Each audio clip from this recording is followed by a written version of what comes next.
देखो next question theorem, और ये अभी इजी थ्योरम है। A necessary and sufficient, a necessary and sufficient condition for GCD of A comma B is equal to, sorry, LCM of A comma B is equal to AB is GCD of A comma B is equal to 1, ये हमें show करना है। Necessary और sufficient condition है, इसका मतलब अगर LCM of A comma B is equal to AB हो तो GCD of A comma B ये 1 होगा, यानी A और B ये रिलेटिवली प्राइम होंगे। और सफिशिएंट कंडीशंस का मतलब है अगर GCD of A comma B 1 होगा तो ये इक्वेशन सेटिस्फाई होगा। ठीक है, सो यहाँ पर हम सबसे पहले लिखते हैं नेसेसरी कंडीशन। सो यहाँ पर मैं हेडिंग देता हूँ नेसेसरी कंडीशन, ये दिया मैंने हेडिंग। यहाँ पर हम ले लेते हैं let GCD of A comma B is equal to AB ले लेंगे। सो हमें तो ये पता है we have LCM of A comma B हम AB ले लेंगे, ये तो हमें पता है LCM of A comma B is equal to GCD of AB is equal to AB होता है। ठीक है, अब ये दोनों भी इक्वल है, इसका मतलब मैं यहाँ पर AB, यहाँ पर GCD ऑफ AB और यहाँ पर AB लिख लूँगा, ये दोनों कैंसिल हो जाएंगे। सो हमें GCD of AB is equal to 1 मिलेगा, ये होगी फर्स्ट कंडीशन। सेकंड कंडीशंस में हम उसका अपोजिट ले लेंगे। सो यहाँ पर मैं लेता हूँ सफिशिएंट पार्ट, सफिशिएंट कंडीशन और सफिशिएंट पार्ट। सो यहाँ पर क्या होगा, हम ले लेंगे GCD of AB is equal to 1, और फिर से वही formula we have LCM of AB into GCD of AB is equal to AB, लेकिन इसकी वैल्यू हम 1 ले रहे तो LCM of AB into 1 is equal to AB। So LCM of AB is equal to AB। ये questions भी हमने खत्म कर लिया, बहुत ही इजी क्वेश्चंस था, नेसेसरी एंड सफिशिएंट कंडीशंस, लेकिन एग्जाम में आता है। नेक्स्ट हेडिंग देखो यूनिकनेस, यूनिकनेस ऑफ GCD, यानी अगर हम किसी दो नंबर लेते हैं, कोई भी दो इंटीजर्स, उसका हम GCD निकालते हैं तो वो हमें शो करना है यूनिक होता है, यही शो करना है। तो यहाँ पर बहुत ही इजी है थ्योरम का स्टेटमेंट, देखो let A and B any two integers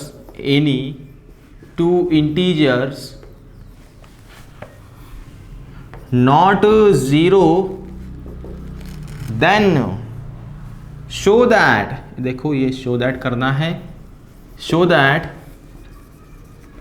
their GCD is unique, ये हमें शो करना है। तो यहाँ पर देखो इसका मतलब अब क्या होगा, हमने क्या किया, दो इंटीजर्स ले लेते हैं हम, let A and B are 2 integers, और यहाँ पर हम क्या करेंगे, इसका GCD ले लेते हैं। सो कोई भी GCD आप मान सकते हो, तो मैं यहाँ पर C ले लेता हूँ। सो यहाँ पर मैं लूँगा also GCD of A comma B is equal to C and D is common divisor. ठीक है, D इज कॉमन डिवाइजर और C क्या है यहाँ पर, C इज GCD। ये समझ में आती है चीज़। ठीक है, A और B का GCD मैंने C ले लिया और D को मैंने ले लिया कॉमन डिवाइजर। अब ये C जो है ये GCD है, GCD का मतलब होगा ग्रेटेस्ट कॉमन डिवाइजर। तो यहाँ पर C जो है ये बड़ा है, तो ऑब्वियस है C को डिवाइड करने वाला कौन रहेगा, D रहेगा, क्योंकि D तो कॉमन डिवाइजर है और C ये ग्रेटेस्ट कॉमन डिवाइजर है, तो ये ग्रेटेस्ट हो गया, तो ग्रेटेस्ट को लोवेस्ट टू डिवाइड करता है। सो D ये C को डिवाइड करेगा, इसका मतलब D की values less than equal to C रहेगी, सपोज इक्वेशन नंबर फर्स्ट। यहाँ तक बात समझ में आई है? ओके जी, आगे देखो, अब उल्टा ले लेते हैं। यहाँ पर मैं ले लेंगे suppose GCD of A comma B हम D लेते हैं एंड C को हम ले लेंगे कॉमन डिवाइजर। तो अब यहां पर क्या होगा, C जो है ये है कॉमन डिवाइजर और D जो है ये GCD, तो C ये किसको डिवाइड करेगा, D को डिवाइड करेगा। इसका मतलब C की वैल्यूज लेस देन D रहेगी, सपोज इक्वेशन 1। सो यहां पर देखो from 1 and 2 C is equal to क्या रहेगा, D। सो दोनों भी तरीके में हमने सी और डी को जीसीडी ले लिया, लेकिन दोनों भी इक्वल आ गए। सो इसका मतलब GCD of two integer is always unique. तो ये क्वेश्चन हमने यहाँ पर खत्म किया है, ठीक है। ये था नेक्स्ट क्वेश्चन। देखो next question, if C greater than 0, बहुत ही इजी क्वेश्चन चल रहे हैं अभी, और वैसे डिविजिबिलिटी ये यूनिट भी इजी है, कोई ज़्यादा हार्ड नहीं है। बस इसमें कैसा है, आपको कॉन्सेप्ट समझना पड़ेगा, और थ्योरम और बाकी जितने भी हमने क्वेश्चंस देखे हैं उसमें सभी थ्योरम ही देखे हैं। तो फर्स्ट टाइम है, आई नो फर्स्ट टाइम है, तो एडजस्टमेंट करना पड़ेगा बेटा, और थ्योरम का प्रूफ भी आपको अच्छे से समझना पड़ेगा कि क्वेश्चंस में दिया क्या है, प्रूफ क्या करना है। जैसे कि यहाँ पर देखो, if C greater than 0 then show करना है। देखो यहाँ पर then show that LCM of CA CB is equal to C times LCM of AB, ये शो करना है। तो यहाँ पर अगर हम देखें तो फॉर्मूला तो लगा सकते हैं। कौन सा formula? Relations between GCD and LCM।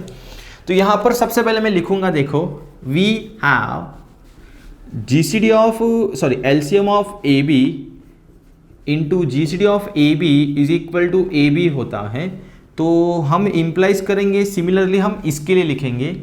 सो यहाँ पर क्या होगा, CA CB, यहाँ पर CA CB, और यहाँ पर भी CA CB होगा। यहाँ तक बात समझ में आई है, किसी को कोई प्रॉब्लम नहीं होगा, ठीक है।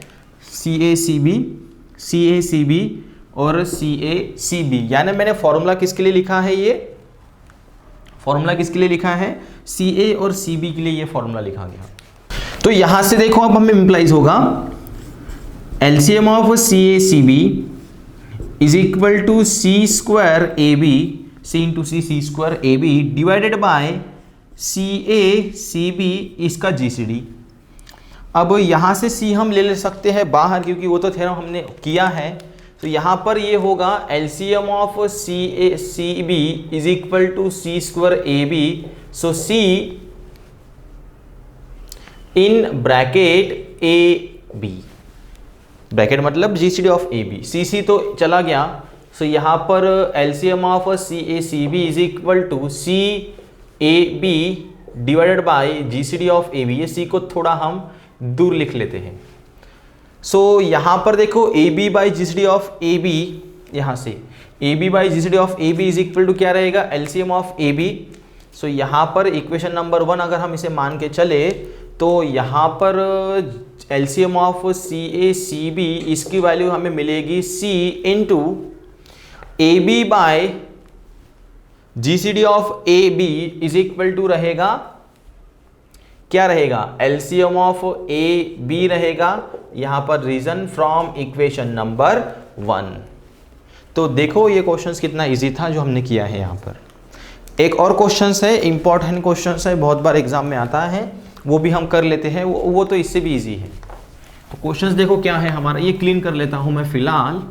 और क्वेश्चंस देखो, ये क्वेश्चंस इजी है और आप खुद ही मुझे बता दोगे सॉल्यूशंस क्या रहेंगे। तो देखो यहाँ पर क्वेश्चन है, find positive integers, find positive integers A and B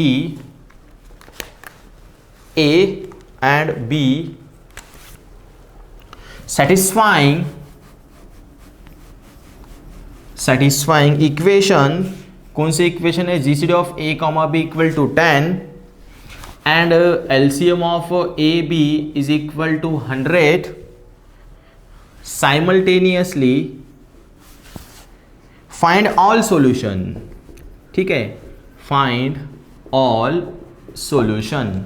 तो देखो यहाँ पर सॉल्यूशंस में हम लिखते हैं, सॉल्यूशंस हमें निकालना है, यानी A और B की ऐसी कौन सी वैल्यूज रहेगी जो ये दो इक्वेशंस को सेटिस्फाई करके देने वाली है। तो वो मैं आपको बताता हूँ इसका सॉल्यूशंस। तो देखो क्या रहेगा, सबसे पहले हम ले लेते हैं लेट A और B इसका GCD 10 है। सो इसका मतलब 10 A को डिवाइड करेगा एंड 10 B को डिवाइड करेगा। सो यहाँ से इंप्लाइज होगा A is equal to 10M and B is equal to 10n since m n are integers belongs to I। ये बात तो समझ में आई है, ठीक है। अब हम यही चीज़ इक्वेशन नंबर 1 में पुट कर देंगे। So therefore equation 1 implies 10n is equal to 10, so mn is equal to 1, यानी GCD of mn is equal to 1 मिलेगा, ठीक है। ये हो गया फर्स्ट इक्वेशंस, दैट इज ये फर्स्ट हो गया, ये हो गया सेकंड इक्वेशंस। चलो अब यहां पर भी पुट कर लेते हैं अल्सो। यहां पर देखो LCM of A B is equal to 100 दिया है, सो ए की वैल्यूज है 10m, बी की वैल्यूज है 10n, so that is equal to 100। So mn इसकी वैल्यूज कितनी होगी, यानी एलसीएम ऑफ mn कितना होगा, 10 होगा। Suppose this is equation number 3, और ये क्वेश्चंस हमने अभी किया है, 10 बाहर होता है फिर वो डिवाइड होता है, ये अभी किया मैंने इसके पहले। चलो अब ये तो बात समझ में आती है। अब हम अप्लाई करेंगे relations between LCM and GCD. So यहां पर मैं लिखता हूं वी हैव, ठीक है, पेन नहीं चल रहा, वी हैव। तो देखो क्या LCM of mn GCD of mn is equal to mn। So LCM of mn हमने निकाला 10, जीसीडी ऑफ mn हमने निकाला 1, is equal to mn। So therefore mn की वैल्यूज कितनी रहेगी, 10 रहेगी। अब क्या आप मुझे बता सकते हो, क्या बता सकते हो कि अगर m और n का मल्टीप्लीकेशन 10 है, m और n का मल्टीप्लीकेशन कितना है, 10 है, तो m और n की वैल्यूज क्या रहेगी। सबसे पहले m की वैल्यूज 1 हो सकती है या फिर n की वैल्यूज 10 हो सकती है, सो दैट दोनों का मल्टीप्लीकेशन 10 आ जाए। सेकंडली हो सकता है m इज इक्वल टू 2 हो, n इज इक्वल टू 5 हो, तो दोनों का मल्टीप्लीकेशन 10 हमें मिलेगा। हो सकता है m की वैल्यूज 5 हो, n की वैल्यूज 2 हो, दोनों का मल्टीप्लीकेशन 10 होगा। हो सकता है m की वैल्यूज बराबर 10 हो और n की वैल्यूज 1 हो, तो भी दोनों का मल्टीप्लीकेशन 10 आएगा। इसके अलावा कोई पॉसिबिलिटी हमारे पास नहीं है, 4 पॉसिबिलिटीज हैं। सो यहाँ पर अगर मैं m की वैल्यूज 1 रखूँ तो मुझे a और b की वैल्यूज क्या मिलेगी, ठीक है। अगर मैं m की वैल्यूज 1 रखूँ और n की वैल्यूज 10 रखूँ तो मुझे a और b की वैल्यूज क्या मिलेगी। देखो a की वैल्यूज मुझे 10 इंटू 1, सो 10। सो यहाँ पर मुझे इंप्लाइज होगा a इज इक्वल टू 10 और b इज इक्वल टू 100। सो यहाँ पर होगा b इज इक्वल टू 100, ठीक है। सेकंड टाइम अगर मैं m की वैल्यूज 2 रखता हूँ, यहाँ से देखो तो मुझे a की वैल्यूज मिलेगी 20 और n की वैल्यूज मिलने वाली है 50। अगर मैं ये उल्टा कर दूँ तो मुझे यहाँ पर m की वैल्यूज मिलेगी 50 और a की वैल्यूज मिलेगी 50 और b की वैल्यूज मिलेगी 20। और अगर मैं ये करता हूँ m इज इक्वल टू 10 लेता हूँ तो मुझे a की वैल्यूज मिलेगी 100 और b की वैल्यूज मिलने वाली है 10।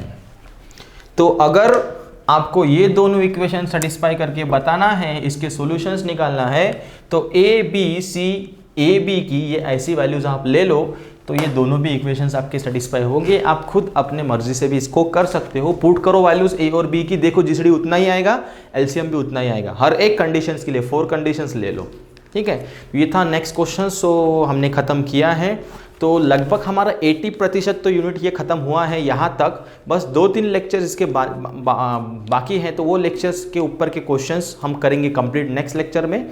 फिलहाल लेक्चर्स को यहीं पर ख़त्म करते हैं। Thank you for watching this video.